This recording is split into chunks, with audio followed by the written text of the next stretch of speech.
জামালপুরে শহীদ বুদ্ধিজীবী দিবস উপলক্ষে আলোচনা ও দোয়া আয়োজন করেছে শহর বিএনপি।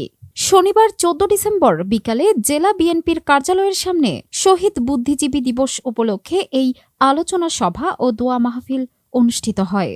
এতে প্রধান অতিথি ছিলেন বিএনপির জাতীয় নির্বাহী কমিটির সাংগঠনিক সম্পাদক ও জেলা বিএনপি সাধারণ সম্পাদক অ্যাডভোকেট শাহ মোহাম্মদ ওয়ারেস আলী মামুন। সভাপতিত্ব করেন শহর বিএনপির সভাপতি লিয়াকত আলী।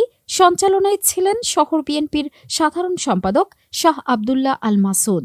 আরও উপস্থিত ছিলেন জেলা বিএনপি যুগ্ম সাধারণ সম্পাদক শহীদুল হক খান দুলাল, সদর উপজেলা বিএনপির সভাপতি মোহাম্মদ শফিউর রহমান শফি, জেলা যুবদলের আহ্বায়ক সজীব খান সহ জেলা বিএনপি ও শহর বিএনপির সকল ওয়ার্ড নেতাকর্মীরা উপস্থিত ছিলেন। জিয়া রহমান রণাঙ্গনে জীবন বাজি রেখে যুদ্ধ করেছেন, নেতৃত্ব দিয়েছেন। শেখ মুজিবুর রহমান পাকিস্তানের কারাগারে ছিলেন।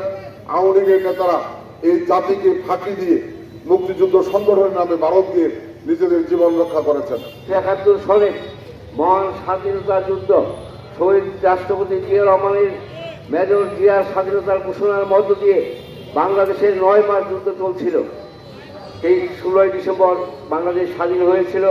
সেই আমাদের প্রিয় নেতা শহীদ রাষ্ট্রপতি জিয়া রহমানের স্বাধীনতা ঘোষণার মধ্য দিয়ে ৯ মাস রক্তক্ষয়ী যুদ্ধের মধ্য দিয়ে আজকের এই বাংলাদেশ পেয়েছি।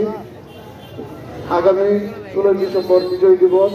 এর আগে যখন ওই পাকিস্তান হানাদার বাহিনী জানতে পেরেছিল যে বাংলাদেশ স্বাধীন হয়ে যাচ্ছে, স্বাধীন হবে, তখন এই দেশের বুদ্ধিজীবীদের হত্যা করে মেধাশূন্য করার জন্য চেষ্টা করেছে শহীদ প্রেসিডেন্ট জিয়া রহমান।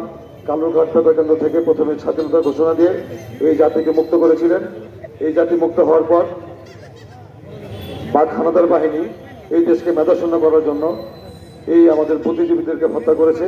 মাটির মানুষের প্রিয় নেতা, দেশের কল্যাণে মানুষের কল্যাণে অবিরাম জুড়ে চলে সংগ্রামী জননেতা।